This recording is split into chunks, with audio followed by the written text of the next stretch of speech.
മഴവില്യമായും മുമ്പേ. രചന നുസൈബ ഷമീർ. അവതരണം ഷാഹുൽ മലയിൽ. എഡിറ്റിംഗ് ഫൈസൽ സി എന്ന് ഊഞ്ഞേരി. പുലർച്ചെയുള്ള പക്ഷിനാദങ്ങളെക്കാൾ മുമ്പേ അഞ്ജലി ഉണർന്നിരുന്നു. ജനാലയിലൂടെ അരിച്ചെത്തിയ തണുത്ത കാറ്റ് അവളുടെ മുഖത്ത് തഴുകി കടന്നുപോയി. അടുക്കളയിൽ ചായ തിളക്കുന്ന മണത്തിനൊപ്പം അവൾ പതിയെ ലിവിംഗ് റൂമിലേക്ക് നടന്നു. അവളുടെ സോഫയിൽ തലേ ദിവസം രാത്രി ലാപ്ടോപ്പിൽ ജോലി ചെയ്ത് അതേപടി ഉറങ്ങിപ്പോയ മാധവിനെ അവൾ നോക്കി. ചുണ്ടിൽ ചെറിയൊരു പുഞ്ചിരി തങ്ങി നിൽപ്പുണ്ടായിരുന്നു. നെറ്റിയിലേക്ക് വീണ് കിടന്ന അവന്റെ മുടിയഴകൾ അവൾ മെല്ലെ ഒതുക്കി മാറ്റി. കഴിഞ്ഞ 3 വർഷത്തെ ദാമ്പത്യ ജീവിതം അവൾക്ക് നൽകിയത് വാക്കുകൾക്കപ്പുറമുള്ള സന്തോഷമായിരുന്നു. പരസ്പരം മനസ്സിലാക്കിയും ചെറിയ പിണക്കങ്ങളെ വലിയ ഇണക്കങ്ങളാക്കി അവർ ജീവിച്ചു. മാധവേട്ട എണീറ്റ്, ചായ റെഡിയായി. അഞ്ജലി അവന്റെ തോളിൽ തട്ടി വിളിച്ചു.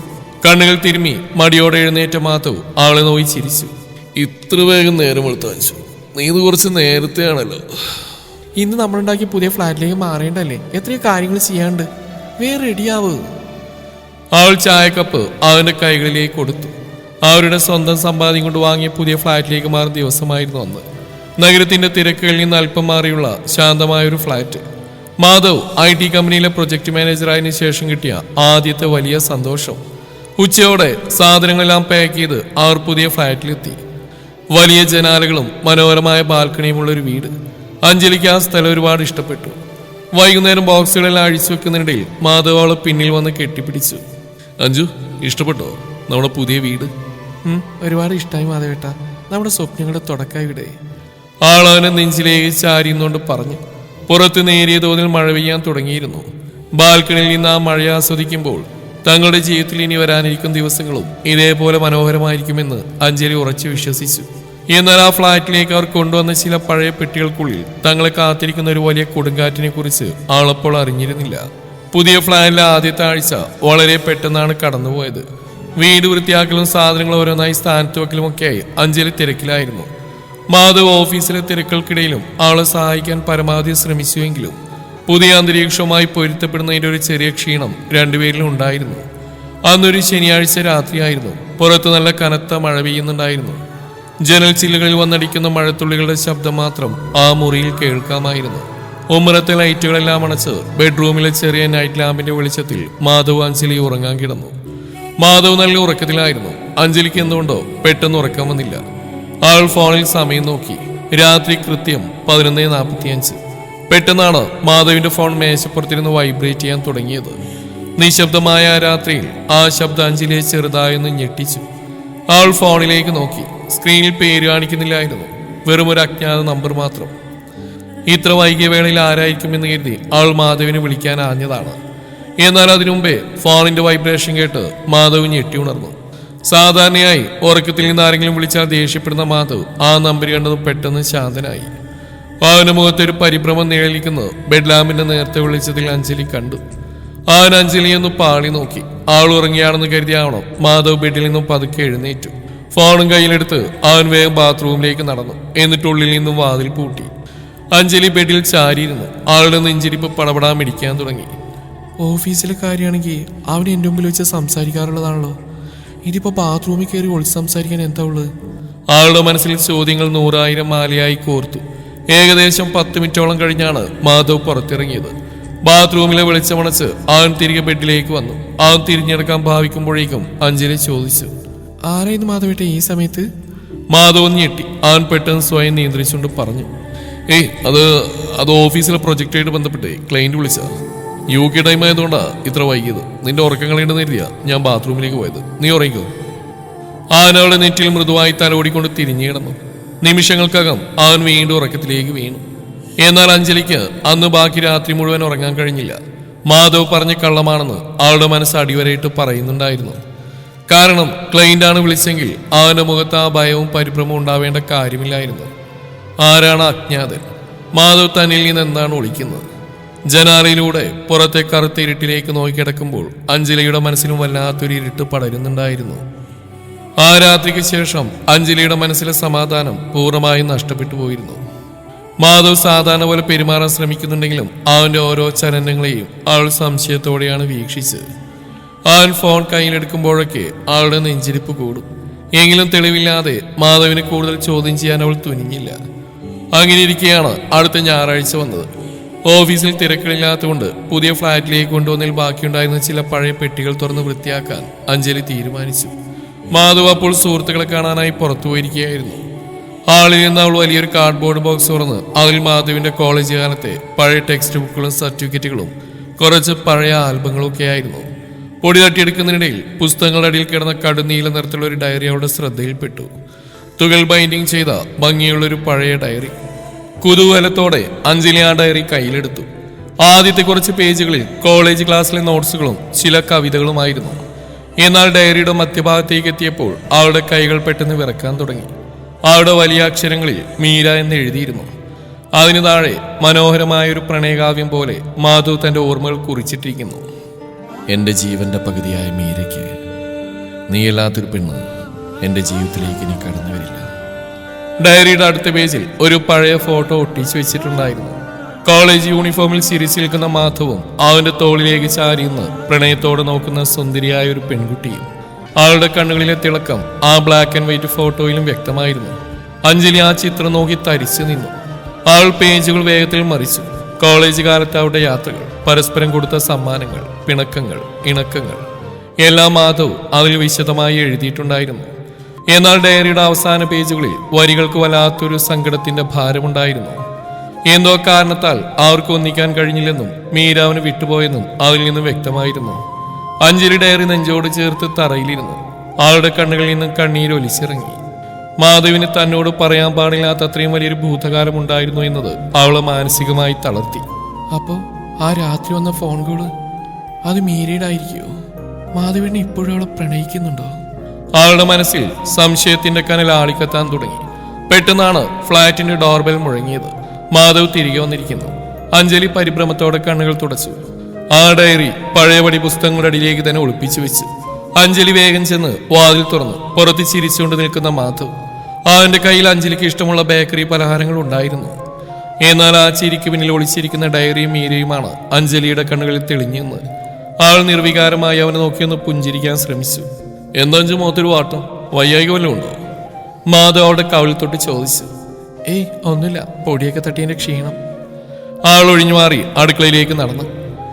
അതിനുശേഷമുള്ള ദിവസങ്ങളിൽ അഞ്ജലിയുടെ പെരുമാറ്റത്തിൽ വല്ലാത്തൊരു മൗനം പടർന്നു. മാധവ് ശ്രദ്ധിച്ചെങ്കിലും ജോലി തിരക്കുകൾ കാരണം കൂടുതൽ ചോദിച്ചില്ല. അവന്റെ ഫോൺ റിങ്ങുമ്പോഴൊക്കെ അവളൊരു കാവൽക്കാരിയെ പോലെ അവന്റെ മുഖത്തേക്ക് നോയിക്കൊണ്ടിരുന്നു. 2 ആഴ്ചകൾ കടന്നുപോയി. ഒരു ദിവസം വൈകുന്നേരം മാധവ് ഓഫീസിൽ നിന്നും പതിവിൽ നേരത്തെ എത്തി. അവന്റെ മുഖത്ത് വല്ലാത്തൊരു സന്തോഷവും ഒപ്പം നേരിയ പരിഭ്രമവും ഉണ്ടായിരുന്നു. അഞ്ജു, നാളെ വൈകുന്നേരം ഓഫീസിൽ ഒരു വലിയ ഫാമിലി പാർട്ടി ഉണ്ട്. നമ്മുടെ കമ്പനിക്ക് ഒരു പുതിയ വലിയ പ്രൊജക്ട് കിട്ടി. അതിന്റെ സെലിബ്രേഷനാ. നഗരത്തിലെ വലിയ സ്റ്റാർ ഹോട്ടലിൽ വെച്ച പാർട്ടി. നീ വരണം. ഞാനൊരു കൊളീഗ്സിനെ പരിചയപ്പെടുത്തരാം. അഞ്ജലിക്ക് അത്തരം പാർട്ടികൾ പോകാൻ വലിയ താല്പര്യമില്ലായിരുന്നു. എങ്കിലും മാധവിന്റെ സന്തോഷത്തിന് വേണ്ടി അവൾ സമ്മതിച്ചു. പിറ്റേന്ന് വൈകുന്നേരം അഞ്ജലി മനോഹരമായ ഒരു കടുനീല സാരി ധരിച്ചു. മാധവും കോട്ടും സ്യൂട്ടും അണിഞ്ഞ് സുന്ദരനായി. ഹോട്ടലിലെ വലിയ പാർട്ടി ഹാളിലേക്ക് അവർ നടന്നു കയറുമ്പോൾ എല്ലാവരും മാധവിനെ സ്വാഗതം ചെയ്യുന്നുണ്ടായിരുന്നു. പലരും അഞ്ജലിയോട് വന്ന് സംസാരിച്ചു. മാധവ് തന്റെ ടീം മെമ്പർമാരെയെല്ലാം ആൾക്ക് പരിചയപ്പെടുത്തി കൊടുത്തു. പാർട്ടി അതിന്റെ മധ്യഘട്ടത്തിലെത്തിയപ്പോൾ ഹാളിന്റെ മധ്യത്തിലുള്ള സ്റ്റേജിലേക്ക് കമ്പനിയുടെ MD വന്നു. മൈക്കിലൂടെ അദ്ദേഹം സംസാരിക്കാൻ തുടങ്ങി. നമ്മുടെ കമ്പനിയുടെ ചരിത്രത്തിലെ ഏറ്റവും വലിയ പ്രൊജക്റ്റാണിത്. ഈ പ്രൊജക്ട് നമുക്ക് നേടിത്തരുന്നതിൽ പ്രധാന പങ്കുവഹിച്ച US-ൽ നിന്ന് പുതുതായി ചാർജ് എടുത്ത നമ്മുടെ പുതിയ റീജിയണൽ ഡയറക്ടറെ ഞാൻ നിങ്ങൾക്ക് പരിചയപ്പെടുത്താം. ഹാളിൽ വലിയ രീതിയിൽ കയ്യടികൾ ഉയർന്നു. ലൈറ്റുകൾ സ്റ്റേജിലേക്ക് തിരിഞ്ഞു. അഞ്ജലി ജിജ്ഞാസയോടെ സ്റ്റേജിലേക്ക് നോക്കി. അവിടെ ഒരു ആധുനിക വസ്ത്രധാരണം അണിഞ്ഞ അതിസുന്ദരിയായ ഒരു സ്ത്രീ വന്നു നിന്നു. മൈക്ക് കയ്യിലെടുത്ത് അവൾ സംസാരിക്കാൻ തുടങ്ങിയതും അഞ്ജലിക്ക് ചുറ്റുമുള്ള ലോകം നിശ്ചലമാവുന്ന പോലെ തോന്നി. ആ ശബ്ദം, ആ മുഖം. അഞ്ജലി വേഗം തന്നെ ബാഗിൽ നിന്നും ഫോൺ എടുത്തു. കഴിഞ്ഞ ദിവസം മാധവിന്റെ ഡയറിയിൽ നിന്നും അവൾ രഹസ്യമായി മൊബൈൽ പകർത്തി ആ പഴയ ഫോട്ടോ എടുത്തു നോക്കി. അതെ, അത് അവൾ തന്നെയായിരുന്നു. വർഷങ്ങൾ കഴിഞ്ഞിട്ടും ആ കണ്ണുകളിലെ തിളക്കം മാറിയിട്ടില്ല. മാധവിന്റെ പഴയ പ്രണയിനി മീര. അഞ്ജലി പതുക്കെ തകരിച്ച് മാധവിനെ നോക്കി. അവന്റെ കണ്ണുകൾ സ്റ്റേജിൽ നിൽക്കുന്ന മീരയിലായിരുന്നു. അവന്റെ മുഖത്ത് വല്ലാത്തൊരു ഭയവും ഒപ്പം പഴയൊരു ഓർമ്മയുടെ വേദനയും അഞ്ജലി വ്യക്തമായി കണ്ടു. പെട്ടെന്ന് മീരയുടെ കണ്ണുകൾ സദസ്സിലേക്ക് നീണ്ടു. ആൾ മാധവിനെ നോക്കി അർത്ഥവത്തായ രീതിയിലൊന്ന് പുഞ്ചിരിച്ചു. അഞ്ജലിക്ക് ശ്വാസം മുട്ടുന്ന പോലെ തോന്നി. മാധവ് തന്നിൽ നിന്ന് വിളിച്ചു വെച്ച ആ ഭൂതകാലം ഇപ്പോൾ തങ്ങളുടെ ജീവിതത്തിന് മുമ്പിൽ വന്നു നിൽക്കുകയാണ്. മീര സ്റ്റേജിൽ നിന്നിറങ്ങി നേരെ വന്ന് മാധവന്റെ അടുത്തേക്കായിരുന്നു. ഓരോ അടി മുന്നോട്ട് വെക്കുമ്പോഴും അഞ്ജലിയുടെ നെഞ്ചിരിപ്പ് കൂടിക്കൂടി വന്നു. മാധവ് തന്റെ ടീം മെമ്പർമാരെല്ലാം ആൾക്ക് പരിചയപ്പെടുത്തി കൊടുത്തു. പാർട്ടി അതിന്റെ മധ്യഘട്ടത്തിലെത്തിയപ്പോൾ ഹാളിന്റെ മധ്യത്തിലുള്ള സ്റ്റേജിലേക്ക് വന്നു. മൈക്കിലൂടെ അദ്ദേഹം സംസാരിക്കാൻ തുടങ്ങി. നമ്മുടെ കമ്പനിക്ക് ഒരു പുതിയ വലിയ പ്രൊജക്ട് കിട്ടി. അതിന്റെ സെലിബ്രേഷനാ. നഗരത്തിലെ വലിയ സ്റ്റാർ ഹോട്ടലിൽ വെച്ച പാർട്ടി. നീ വരണം. ഞാനൊരു കൊളീഗ്സിനെ പരിചയപ്പെടുത്തരാം. മാധവ് കൈകൾ കൂട്ടിപ്പിടിച്ച് അല്പം പരിഭ്രമത്തോടെ നിന്നു. Hello Madhav, after a long bye we will meet. Meera വളരെ കാഷ്വലായി മാധവിന് കൈ കൊടുത്തു. Hello Meera, congrats. മാധവരീതം വാക്കുകൾ ഒപ്പിയെടുത്ത് പറഞ്ഞു. അവന്റെ ശബ്ദത്തിലെ വിറയിൽ അഞ്ജലി തിരിച്ചറിഞ്ഞു. പെട്ടെന്നാണ് മീരയുടെ ശ്രദ്ധ അഞ്ജലിയിലേക്ക് തിരിഞ്ഞ്. ഓ, ഇതാണോ അഞ്ജലി? മാധവ് പറഞ്ഞിട്ടുണ്ട്, മീറ്റിങ്ങുകൾ പലപ്പോഴും മാധവ് അഞ്ജലിയെ കുറിച്ച് സംസാരിക്കാറുണ്ട്. മീര വളരെ സൗഹൃദത്തോടെ അഞ്ജലിക്ക് നേരെ കൈ നീട്ടി. അഞ്ജലി നിർവികാരമായ ആ കൈകളിൽ തൊട്ടു. ഹലോ, അത്രമാത്രം അവൾ പറഞ്ഞു. ഉള്ളിൽ ആളിക്കത്തുന്ന തീക്കനൽ പുറത്തു കാണിക്കാതിരിക്കാൻ അവൾ പരമാവധി ശ്രമിക്കുന്നുണ്ടായിരുന്നു. ആ രാത്രിക്ക് ശേഷം മാധവിന്റെ സ്വഭാവത്തിൽ പ്രകടമായ മാറ്റങ്ങൾ വന്നു തുടങ്ങി. അവൻ പലപ്പോഴും വീട്ടിലിരിക്കുമ്പോഴും ലാപ്ടോപ്പിലോ ഫോണിലോ മുഴുകിയിരുന്നു. ഓഫീസിൽ നിന്ന് വരുന്നത് പതിവിലും വൈകിയായി. ഇന്നത്തെ ഇത്ര വൈകിയ മാധവേട്ടാ? ഒരു ദിവസം രാത്രി 10 മണിക്ക് വീട്ടിലെത്തിയ മാധവിനോട് അഞ്ജലി ചോദിച്ചു. അത് അഞ്ജു, പുതിയ US പ്രൊജക്റ്റ് ഇല്ലേ, അതിന്റെ റിവ്യൂ മീറ്റിംഗിൽ ഒരുപാടുണ്ട്. പുതിയ ഡയറക്ടർ മീരക്ക് വർക്കുകളുടെ കാര്യത്തിൽ ഭയങ്കര നിർബന്ധമാണ്. മാധവ് ഷർട്ടിന്റെ ബട്ടൺസ് അഴിച്ചുകൊണ്ട് പറഞ്ഞു. മീര എന്ന പേരാവൻ പറയുമ്പോഴൊക്കെ അഞ്ജലിയുടെ ഉള്ളിൽ ഒരു സൂചി കുത്തുന്ന പോലെ തോന്നി. മാധവ് ഇപ്പോൾ എപ്പോഴും ഫോൺ കയ്യിൽ തന്നെ വെക്കാൻ ശ്രദ്ധിച്ചിരുന്നു. ഡൈനിങ് ടേബിൾ ഇരിക്കുമ്പോഴും TV കാണുമ്പോഴോ ഫോണിലൊരു മെസ്സേജ് വന്നാലോ അവൻ വേഗം എടുത്തു നോക്കും. ചിലപ്പോൾ അത് നോക്കി ചെറിയൊരു പുഞ്ചിരി അവന്റെ ചുണ്ടിൽ വിരിയുന്ന അഞ്ജലി കാണുമായിരുന്നു. ഒരു ദിവസം മാധവ് കുളിക്കാൻ കയറിയപ്പോൾ അവന്റെ ഫോൺ ബെഡിൽ കിടന്ന് തിളങ്ങി. വാട്സാപ്പിൽ ഒരു മെസ്സേജ് വന്നായിരുന്നു. അഞ്ജലി പതുക്കെ ഫോണിനടുത്തേക്ക് നടന്നു. ലോക്ക് സ്ക്രീനിൽ ആ മെസ്സേജ് തെളിഞ്ഞിരുന്നു. നാളെ രാവിലെ ആ പഴയ കഫേയിൽ വെച്ച് കാണാം, മറക്കണ്ട, മീര. അഞ്ജലി ആ വരികൾ നോക്കി തറഞ്ഞിരുന്നു. താൻ അത്രമേൽ വിശ്വസിച്ച ഭർത്താവ് തന്നിൽ നിന്ന് എന്തൊക്കെയോ ഒളിക്കുന്നു എന്ന യാഥാർത്ഥ്യം അവളെ മാനസികമായി തളർത്തിക്കളഞ്ഞു. ഇനി മിണ്ടാതിരുന്നിട്ട് കാര്യമില്ലെന്ന് അവൾ ഉറപ്പിച്ചു. കുളി കഴിഞ്ഞ് ഈറൻ മുടിയും തുടച്ച് മാധവ് ബാത്റൂമിൽ നിന്നും പുറത്തേക്ക് വന്നു. അവൻ പതിപോലെ ബെഡിൽ കിടന്ന ഫോൺ കയ്യിലേക്ക് എടുക്കാനാഞ്ഞതും അഞ്ജലി ആ ഫോൺ എടുത്തു മാറ്റി. അവളുടെ കൈകൾ ചെറുതായി വിറക്കുന്നുണ്ടായിരുന്നു. കണ്ണുകളിൽ ദേഷ്യവും സങ്കടവും ഒരുപോലെ നിഴലിച്ചു. എന്താ അഞ്ജു, എന്താ പറ്റിയത്? മാധവ് അത്ഭുതത്തോടെ അവളെ നോക്കി. ആ പഴയ കഫേയിൽ വെച്ച് നാളെ ആരെ കാണാനാ മാധവേട്ടൻ പോകുന്നു? അഞ്ജലി ഒട്ടും പതരാതെ തണുത്ത ശബ്ദത്തിൽ ചോദിച്ചു. മാധവ് ഒരു നിമിഷം തരിച്ചു നിന്നു. അവന്റെ മുഖത്തെ ചോര വാർന്നൊഴുകിപ്പോയതുപോലെ വിളറി വെളുത്തു. നീ എന്റെ ഫോൺ നോക്കി അഞ്ജലി? അവൻ വിഷയം മാറ്റാൻ ശ്രമിച്ചു. അതെ, ഞാൻ നോക്കി. കാരണം കുറച്ച് നാളുകളായിട്ട് നിങ്ങളുടെ ഈ ഒളിച്ചുകളി ഞാൻ കാണുന്നുണ്ട്. ആ സമയത്ത് വരുന്ന ഫോൺ കോളുകൾ, ബാത്റൂമിൽ കയറി ലോക്ക് ചെയ്ത് സംസാരിക്കുന്നു, എപ്പോഴും ഫോണും കൈ പിടിച്ച് നടക്കുന്നു. എന്തിനാ മാധവേട്ട എന്നോട് ഈ ചതി? അഞ്ജലിയുടെ ശബ്ദമിടറി. കണ്ണിൽ നിന്നും കണ്ണീര് ഒലിച്ചിറങ്ങി. മാധവ് ദീർഘമായി ശ്വാസമെടുത്തു.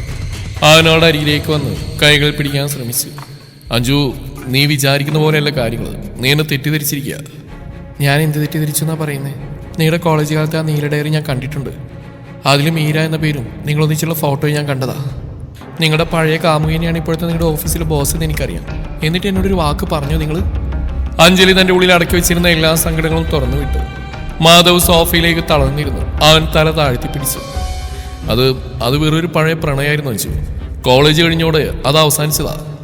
ഞങ്ങൾ പരസ്പരം പിരിഞ്ഞതാ.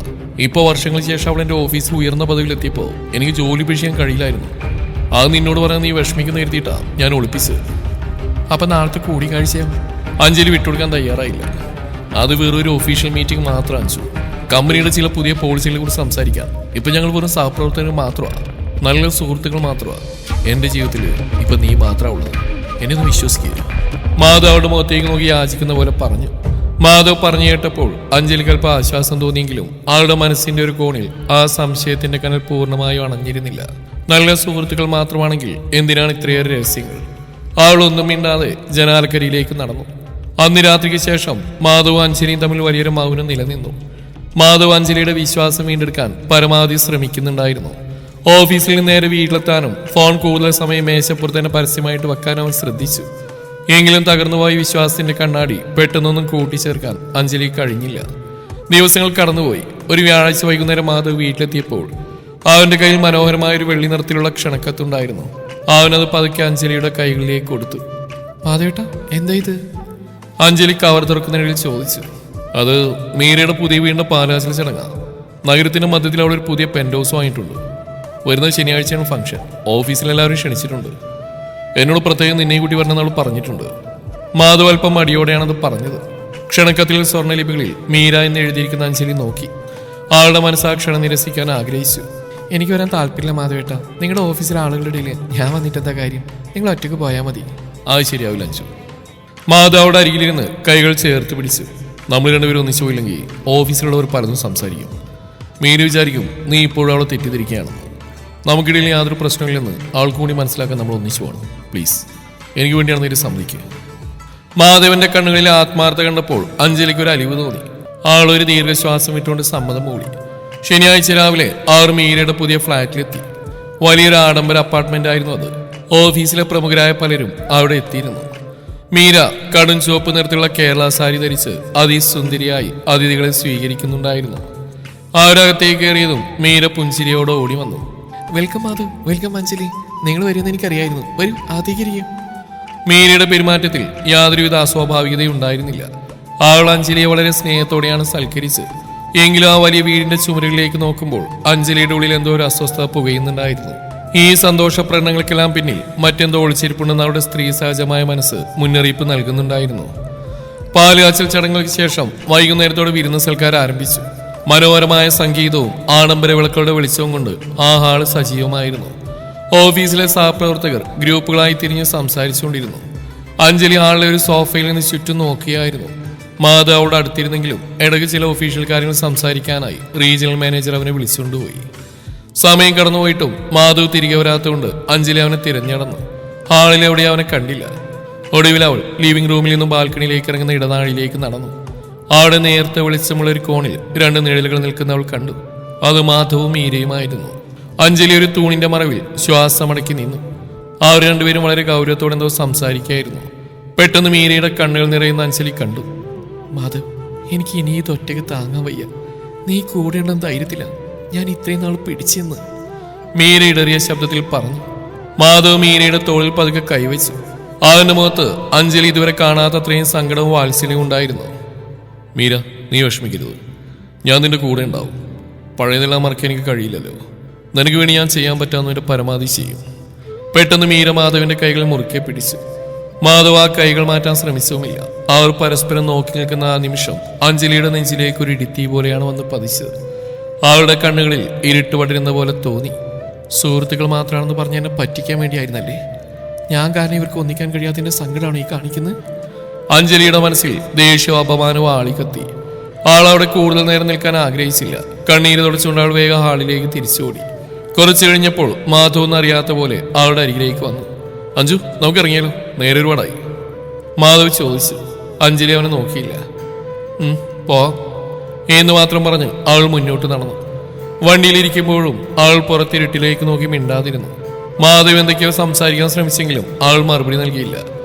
അവളുടെ ഉള്ളിൽ ആ രാത്രി കണ്ട കാഴ്ചയും അവരുടെ സംഭാഷണവും ഒരു മുള്ളുപോലെ തറഞ്ഞു കിടക്കുകയായിരുന്നു. മീരയുടെ വീട്ടിലെ പാർട്ടിക്ക് ശേഷം അഞ്ജലി മാധവിനോട് പൂർണ്ണമായും സംസാരിക്കാതായി. അവൾ തന്റെ കടമകളെല്ലാം ഒരു യന്ത്രം പോലെ ചെയ്തു തീർത്തു. മാധവി എത്രയൊക്കെ ചോദിച്ചിട്ടും അവൾ മൗനം പാലിച്ചു.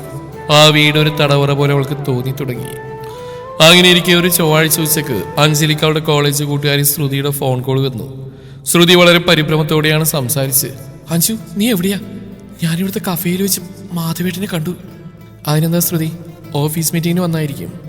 അഞ്ജലി തന്റെ സങ്കടത്തേക്ക് പറഞ്ഞു. അതല്ല അഞ്ജു, മാധവേട്ടൻ തനിച്ചല്ല, കൂടെ ഒരു പെൺകുട്ടിയുണ്ട്. രണ്ടുപേരും ഭയങ്കര സീരിയസ് ആയിട്ട് സംസാരിക്കുക. ഇടയ്ക്ക് ആ പെൺകുട്ടി കരയുന്നുണ്ടായിരുന്നു. മാധവേട്ട അവളുടെ കൈകൾ പിടിച്ച് ആശ്വസിപ്പിക്കുന്നുണ്ട്.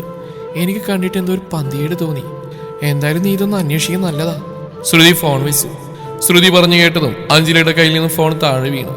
മീരയുടെ വീട്ടിൽ വെച്ച് കണ്ട കാഴ്ചയും ശ്രുതി ഇപ്പോൾ പറഞ്ഞ് അവൾ ഒന്നിച്ച് വായിച്ചു. മാധവേട്ട എന്നെ ചതിക്കുന്നതാണ്.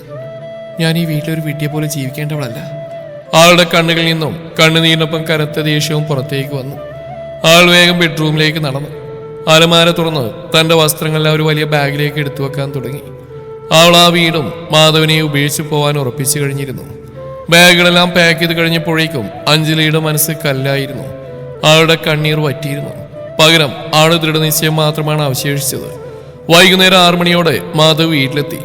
ആളിൽ വലിയൊരു ട്രാവൽ ബാഗുമായിരിക്കുന്ന അഞ്ജലിയെ കണ്ടതും അവൻ ഞെട്ടിപ്പോയി. അഞ്ജു, എന്താ ഇത്? നീ എങ്ങോട്ടേലും പോവാണോ? മാധവ് പരിഭ്രമത്തോടെ അവിടെ അരികിലേക്ക് വന്നു. ഞാൻ എൻ്റെ വീട്ടിലേക്ക് പോവാം മാധവേട്ട, ഇനി ഒരിക്കലും തിരിച്ചു വരാതിരിക്കാൻ. അഞ്ജലി ശാന്തമെങ്കിലും കനത്ത ശബ്ദത്തിൽ പറഞ്ഞു. നീ എന്തൊക്കെയാ പറയുന്നു? എന്തു പറ്റി നിനക്ക്? എന്തു പറ്റിയെന്ന്? ഇന്ന് ഉച്ചയ്ക്ക് നിങ്ങൾ ആ പുതിയ കഫേയിൽ മീരയോടൊപ്പം ഇരിക്കുന്ന എൻ്റെ കൂട്ടുകാരി കണ്ടു. അവിടെ കൈകൾ പിടിച്ച് നിങ്ങൾ ആശ്വസിപ്പിക്കുകയായിരുന്നു. എന്നോട് സുഹൃത്തുക്കൾ മാത്രമാണെന്ന് കള്ളം പറഞ്ഞ് ഒഫീഷ്യൽ മീറ്റിംഗ് ആണെന്ന് ബോധ്യപ്പെടുത്തി നിങ്ങൾ എന്നെ ഒരു വിട്ടിയാക്കിയായിരുന്നു അല്ലേ? മീരയുടെ വീട്ടിൽ വെച്ച് നിങ്ങൾ രണ്ടുപേരും രഹസ്യമായി സംസാരിച്ചു ഞാൻ കണ്ടതാ. അഞ്ജലിയുടെ ശബ്ദമുയർന്നു. അഞ്ജു പ്ലീസ്, നീ വിചാരിക്കുന്ന പോലെ നല്ല കാര്യങ്ങൾ. എനിക്ക് നിന്നോടൊരു കാര്യം പറയാനുണ്ട്. മാധവ് അവളെ തടയാൻ നോക്കി. എനിക്കിനിയൊന്നും കേൾക്കേണ്ട മാധവേട്ട. വിശ്വസിച്ച ഭാര്യകൾ നിങ്ങൾക്ക് വലുത്. നിങ്ങളുടെ പഴയ കാമുകയാണെങ്കിൽ നിങ്ങൾ അവളോടൊപ്പം തന്നെ ജീവിച്ചോളൂ. ഇനി ഞാൻ നിങ്ങളുടെ ജീവിതത്തിൽ ഒരു തടസ്സാവില്ല. അഞ്ജലി ബാഗും എടുത്ത് വാതിലേക്ക് നടന്നു. അഞ്ജു, നീ ഇപ്പൊ പോയ വലിയൊരു തെറ്റാവും ചെയ്യുന്നത്. എന്നെ ഒന്ന് വിശ്വസിക്ക്. മാധവ് അവളുടെ കൈകൾ പിടിച്ച് യാചിച്ചു. അവന്റെ കണ്ണുകൾ നിറഞ്ഞിരുന്നു. എന്നാൽ അഞ്ജലി അവന്റെ കൈകൾ എടുത്തു മാറ്റി. അവൾ തിരിഞ്ഞു നോക്കാതെ ഫ്ലാറ്റിന്റെ പടവുകൾ ഇറങ്ങിപ്പോയി. മാധവ് അവിടെ തന്നെ തളർന്നിരുന്നു. അവർ തമ്മിലുള്ള ആ ദാമ്പത്യ ബന്ധം അവിടെ താൽക്കാലികമായി അവസാനിക്കുകയായിരുന്നു. അഞ്ജലി നേരെ അവളുടെ സ്വന്തം വീട്ടിലേക്ക് പോയി. അഞ്ജലി വീട്ടിലെത്തിയിട്ട് ഇപ്പോൾ ഒരാഴ്ച കഴിഞ്ഞിരിക്കുന്നു. മകളുടെ വരവും അവളുടെ മുഖത്തെ സങ്കടവും കണ്ട് അവളുടെ അച്ഛനും അമ്മയും കാര്യം തിരക്കെങ്കിലും മാധവുമായി ചെറിയൊരു പിണക്കാണെന്ന് പറഞ്ഞ് അവൾ ഒഴിഞ്ഞു മാറി. എന്നാൽ ഉള്ളിൽ അവൾ ഓരോ നിമിഷവും ഉരുകയായിരുന്നു. മാധവ് പലതവണ ഫോണിൽ വിളിക്കാൻ ശ്രമിച്ചെങ്കിലും അഞ്ജലി ആ കോളുകളെല്ലാം നിരസിച്ചു. അവനോടുള്ള ദേഷ്യവും ഒപ്പം അവനില്ലാത്ത ജീവിതത്തിന്റെ ശൂന്യതയും അവൾ ഒരുപോലെ വേട്ടയാടി. അങ്ങനെ ഇരിക്കെ ഒരു വെള്ളിയാഴ്ച ഉച്ച കഴിഞ്ഞ് അഞ്ജലിയുടെ ഫോണിലേക്ക് വീണ്ടും ഒരു കോൾ വന്നു. മാധവനായിരിക്കുന്ന കരുതി നോക്കിയ അവൾ സ്ക്രീനിലെ പേര് കണ്ട് ഞെട്ടിപ്പോയി. അത് മീരയായിരുന്നു. ഫോൺ എടുക്കണോ വേണ്ടോ എന്ന് അഞ്ജലി മടിച്ചു നിന്നു. ഒടുവിൽ മനസ്സ് ദൃഢമാക്കി അവൾ കോൾ അറ്റൻഡ് ചെയ്തു. അവളൊന്നും സംസാരിച്ചില്ല. മറുപുറത്തു നിന്നുള്ള സംസാരത്തിനായി കാതോർത്തു. അഞ്ജലി, ഞാൻ മീരയാണ്. മറുപുറത്തുനിന്നും വളരെ ക്ഷീണിതവും ശാന്തവുമായ ഒരു ശബ്ദം കേട്ടു. പഴയ അഹങ്കാരമോ ആത്മവിശ്വാസമോ ആ ശബ്ദത്തിൽ ഇല്ലായിരുന്നു. എന്തിനാ എന്നെ വിളിച്ച്? എന്റെ ജീവൻ തകർത്ത് പോരായിട്ടാണോ? അഞ്ജലി തന്റെ ഉള്ളിലെ ദേഷ്യം പുറത്തെടുത്തു. അഞ്ജലി, നീ എന്നോട് ദേഷ്യപ്പെടുന്നതിൽ തെറ്റില്ല. നീ കാണുകയും കേൾക്കുകയും ചെയ്ത കാര്യങ്ങൾ നിന്നെ അങ്ങനെ ചിന്തിപ്പിച്ചതിൽ എനിക്ക് കുറ്റബോധമുണ്ട്. പക്ഷേ നീ വിചാരിക്കുന്നതല്ല സത്യം. മാധു ഒരു തെറ്റും ചെയ്തിട്ടില്ല. എനിക്ക് അഞ്ജലിയെ നേരിട്ടൊന്ന് കാണണം. ദയവ് ചെയ്ത് എന്നെ ഒന്ന് വന്ന് കാണാമോ? എനിക്ക് വേണ്ടിയല്ല, നിന്റെ മാധവിന് വേണ്ടി. മീരയുടെ ശബ്ദമിടറിയിരുന്നു. ആളുടെ വാക്കുകളിലെ വല്ലാത്തൊരു നിസ്സഹായാവസ്ഥ അഞ്ജലിയെ ചിന്തിപ്പിച്ചു. സത്യം എന്താണെന്ന് നേരിട്ടറിയാൻ തന്നെ അവൾ തീരുമാനിച്ചു. ശരി, എവിടെ വെച്ചാൽ കാണേണ്ടത്? നഗരത്തിലെ ഒരു പ്രമുഖ സ്വകാര്യ ആശുപത്രിയുടെ പേരാണ് മീര പറഞ്ഞത്. ഒരു കഫേയിലോ ഓഫീസിലോ അല്ലാതെ മീര എന്തിനാണ് തന്നെ ഒരു ആശുപത്രിയിലേക്ക് വിളിക്കുന്നതെന്ന് അഞ്ജലിക്ക് മനസ്സിലായില്ല.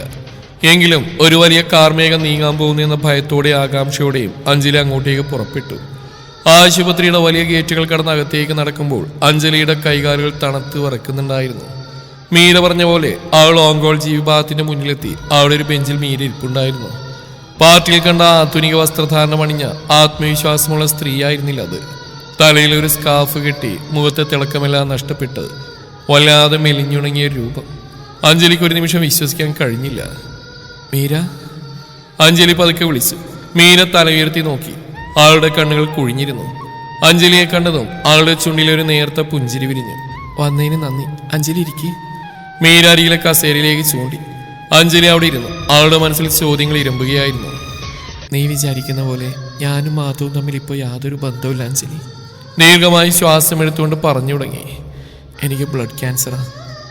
3rd സ്റ്റേജിലാണ്. US വെച്ചാണ് ഞാൻ തിരിച്ചറിയുന്നത്. എൻ്റെ അവസാന നാളുകൾ ജന്മനാട്ടിൽ ജീവിച്ച് തീർക്കണമെന്ന ആഗ്രഹത്തിലാണ് ഞാൻ ഇങ്ങോട്ട് പോകുന്നത്. അഞ്ജലി ഞെട്ടലോടെ മീരയെ നോക്കി. വാക്കുകൾ അവിടെ തൊണ്ടയിൽ കുടുങ്ങി. എനിക്ക് ഈ ലോകത്ത് ആരുമില്ല അഞ്ജലി. മാതാപിതാക്കൾ പണ്ടേ മരിച്ചുപോയി. ഇവിടെ വന്നപ്പോൾ അപ്രതീക്ഷിതമായിട്ടാണ് മാധവിനെ കാണുന്നത്. എൻ്റെ അവസ്ഥ അറിഞ്ഞപ്പോൾ ഒരു പഴയ സുഹൃത്ത് എന്ന നിലയിൽ അതിനെ കൈവിടാൻ കഴിഞ്ഞില്ല. എനിക്ക് കീമോതെറാപ്പി ചെയ്യാനും ഹോസ്പിറ്റലിൽ കൊണ്ടുപോകാനൊക്കെ അവൻ കൂടെ നിന്നു. നിന്റെ കൂട്ടുകാരി അന്ന് കഫേയിൽ വെച്ച് കണ്ടത് എൻ്റെ അവസ്ഥയോർത്ത് ഞാൻ കരഞ്ഞപ്പോൾ അവനെന്നെ ആശ്വസിപ്പിച്ചതാണ്. പാർട്ടി ദിവസം ഞാൻ അവനോട് പറഞ്ഞത് എനിക്ക് ഈ വേദനകൾ ഒറ്റയ്ക്ക് താങ്ങാൻ വയ്യെന്ന്. മീരയുടെ കണ്ണുകളിൽ നിന്നും കണ്ണീര് ഒലിച്ചിറങ്ങി. ആൾ അഞ്ജലിയുടെ കൈകൾ ചേർത്ത് പിടിച്ചു. മാധവിന് നിന്നെ ജീവനാണ് അഞ്ജലി. നീ സങ്കടപ്പെടാതിരിക്കാനും എന്നെ ഓർത്ത് നീ തെറ്റിദ്ധരിക്കാതിരിക്കാനും വേണ്ടിയാ അവനെ നിന്നിൽ നിന്നും മറച്ചു വെച്ചത്. എൻ്റെ രോഗവിവരം ആരോടും പറയരുതെന്ന് ഞാൻ അവനോട് സത്യം ചെയ്യിച്ചിരുന്നു. പക്ഷേ ഞാൻ കാരണം നിങ്ങളുടെ ദാമ്പത്യം തകരുന്നത് എനിക്ക് കണ്ടു നിൽക്കാൻ കഴിയില്ല. അവനൊരു തെറ്റും ചെയ്തിട്ടില്ല. എന്നെ പരിചരിച്ചല്ലാതെ അവൻ്റെ മനസ്സിൽ നിന്നോടുള്ള പ്രണയത്തിനൊരു തരി പോലും കുറവ് വന്നിട്ടില്ല. അവനെ പോലെ ഒരുത്തന്നെ പാതിയായി കിട്ടിയത് നിന്റെ ഭാഗ്യാഞ്ജലി. ദയവ് ചെയ്ത് അവനെ ഇനിയും വിഷമിപ്പിക്കരുത്. മീരയുടെ വാക്കുകൾ കേട്ടതും അഞ്ജലിക്ക് ചുറ്റുമുള്ള ലോകം കീഴ്മേൽ മറിയുന്ന പോലെ തോന്നി. മാധവനെ എത്ര ക്രൂരമായിട്ടാണ് താൻ സംശയിച്ചത്. അവന്റെ സ്നേഹത്തെയും ആത്മാർത്ഥതയും കുറിച്ച് ഓർത്ത് അവളുടെ ഉള്ളം വിങ്ങിപ്പൊട്ടി. മീരയുടെ വാക്കുകൾ കേട്ട് ആശുപത്രിയുടെ വരാന്തയിൽ നിന്ന് അഞ്ജലി വിങ്ങിപ്പൊട്ടി. കണ്ണീരവളുടെ കാഴ്ചയെ മറച്ചു. താൻ സ്വന്തം ഭർത്താവിനെ എത്രത്തോളം ക്രൂരമായിട്ടാണ് സംശയിച്ചത്. അവന്റെ സ്നേഹത്തെയും ആത്മാർത്ഥതയും തിരിച്ചറിയാതെ വലിപ്പ ചെറുപ്പം നോക്കാതെ വാക്കുകൾ കൊണ്ട് മുറിവേൽപ്പിച്ചതിനെ കുറിച്ച് ഓർത്തപ്പോൾ അവൾക്ക് സ്വയം വെറുപ്പ് തോന്നി. ഞാൻ മാധവേട്ടനെ ഒരുപാട് വേദനിപ്പിച്ചു മീര. അഞ്ജലി കരച്ചിലിനിടയിൽ പറഞ്ഞു. മീര അവളുടെ തോളിൽ തട്ടി ആശ്വസിപ്പിച്ചു. അഞ്ജലി, നീ വീട് വിട്ടിറങ്ങിപ്പോയ അന്ന് രാത്രി അവനെൻ്റെ അടുത്തേക്ക് വന്നിരുന്നു. കരഞ്ഞുകൊണ്ട് അവൻ സംസാരിച്ച്. താൻ കാരണം അഞ്ജലിയുടെ മനസ്സിൽ വലിയൊരു സങ്കടം ഉണ്ടായി. അത് മാറ്റാൻ കഴിയുന്നില്ലല്ലോ എന്നായിരുന്നു അവൻ്റെ വിഷമം. അപ്പോഴും എൻ്റെ സത്യം അവൻ കാത്തു സൂക്ഷിച്ചു. അവൻ അത്രമേൽ നല്ലൊരു മനുഷ്യനാണ്. മാധവ് തനിക്ക് അനുഭവിച്ച ആ മാനസിക സങ്കടം അഞ്ജലിക്ക് ഇപ്പോൾ പൂർണ്ണമായും മനസ്സിലായി. മീരക്ക് താങ്ങാവണം, എന്നാൽ സ്വന്തം ഭാര്യയുടെ വിശ്വാസം നഷ്ടപ്പെടുകയും ചെയ്യരുത്. ഈ രണ്ടവസ്ഥകൾക്കിടയിൽ കിടന്ന് അവൻ ശ്വാസം മുട്ടുകയായിരുന്നു. നീ എത്രയും വേഗം അവൻ്റെ അടുത്തേക്ക് തിരിച്ചു പോകണം.